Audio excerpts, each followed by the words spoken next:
I pennelli per preparare i fondi potevano anche essere formati con setole di porco, ma quelli per dipingere dovevano essere di code di varo, cioè di code di scoiattolo, specialmente di quello russo che ha peli morbidi e leggeri.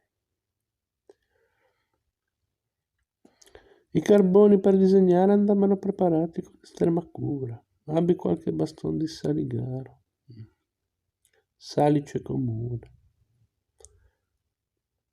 secco e gentile, e fanno cottali rocchietti, cilindretti, di lunghezza come una palma di mano o vuoi 4 dita. Poi dividi questi pezzi in forma di zolfanelli e siccome mazzo di zolfanelli li asuna, raccogli insieme. Ma prima li pulisce e aguzza da ogni capo, siccome stanno i fusi. Questi bastoncini venivano poi messi nel forno per essere trasformati in carboncini. La bottega era un fervore di attività, a ognuno era assegnato un compito preciso da svolgere a regola d'arte e il colore, quando era pronto, veniva portato al maestro o a uno dei suoi più stretti discepoli per essere visionato, controllato e infine approvato. Alcuni allievi erano incaricati di preparare il rosso. Il rosso era tratto dalla sinopia, cioè da un'ocra rossa di diversa intensità, che già Plinio distingueva in rubra, minus rubens e inter as media.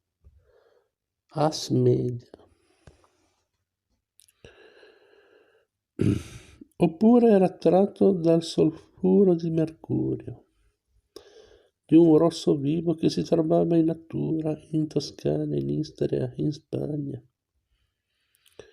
o che si preparava artificialmente, zignafra, secondo il metodo introdotto nell'VIII secolo dall'alchimista arabo Geber. Venezia era un centro importante di produzione di cinabro artificiale. Ad facendum cinabrum. Togli una parte dell'argento vivo et doi parte del solfo giallo e necto e bene macinato, poi pone omne cosa in una boccia et incoprila leggermente con luto de sapientia.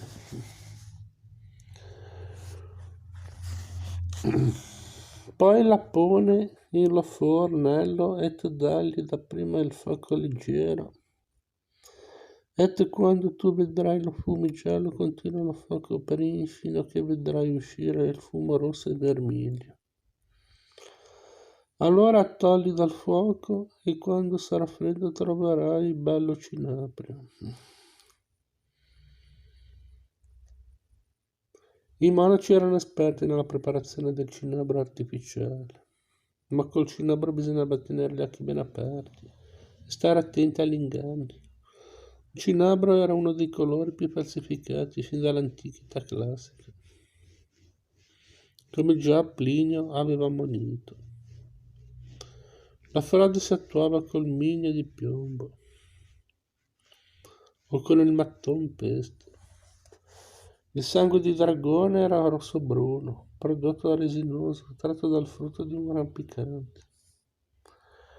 Nella lotta mortale, come narrava la leggenda, tra un drago e un elefante, quest'ultimo ferito e morente si gettò contro il mostruoso animale e lo schiacciò con il suo enorme peso. La secrezione che fuoriuscì dal drago, mischiata al sangue dell'elefante, avrebbe generato il sangue di dragone.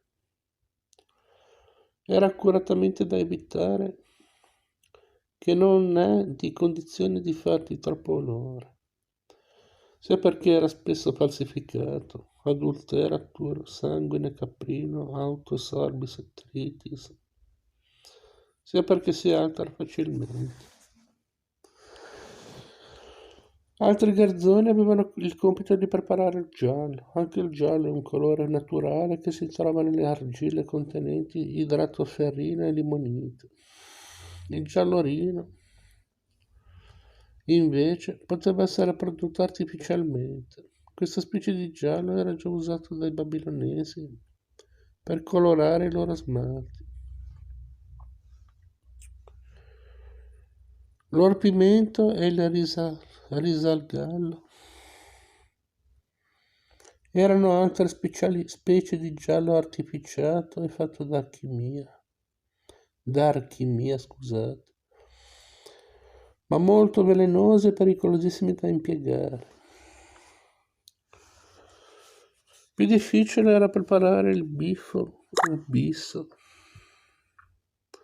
cioè il colore violetto. Occorreva mescolare in parti uguali gomma lacca e azzurro d'oltremare, oppure indaco o diaspro o rosso, ametista.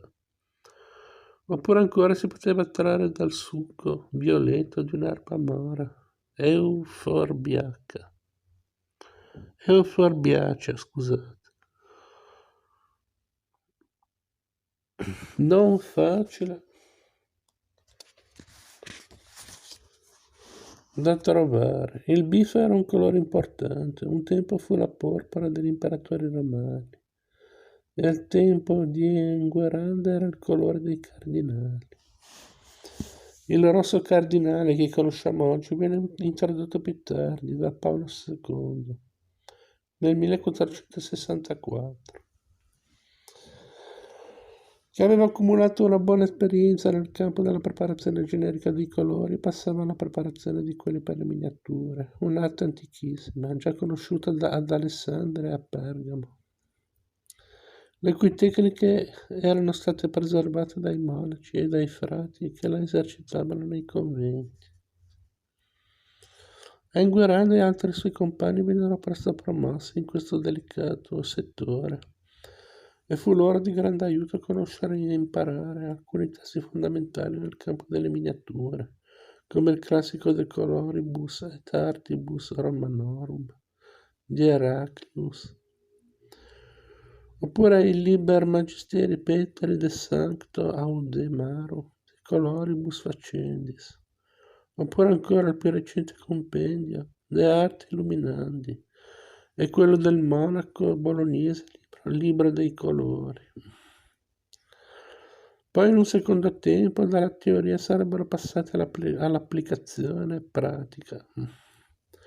La bottega di Champina doveva infatti evadere ordinazioni sempre più numerose di libri sacri con miniature all'incipit dei capitoli e soprattutto di libri d'ore miniati, che dopo il successo ottenuto da quello del duca di Berry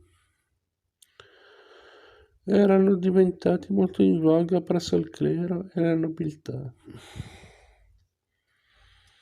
I miniatori usavano piccoli pezzi di tessuto di lino candido imbevuti di estratto di legno berzino, di erba gualda, roseda, luteola, di oricello, roccella tintoria, di fior di iris germanica o di altri colori raffinati, temperati in adragante o in gomma arabica.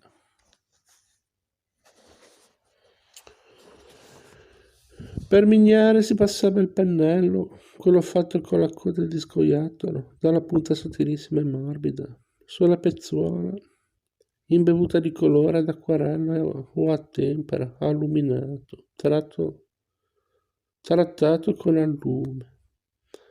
E poi si dipingeva sulla carta, sulla pergamena o sull'avorio, appositamente sottoposta a processi di preparazione.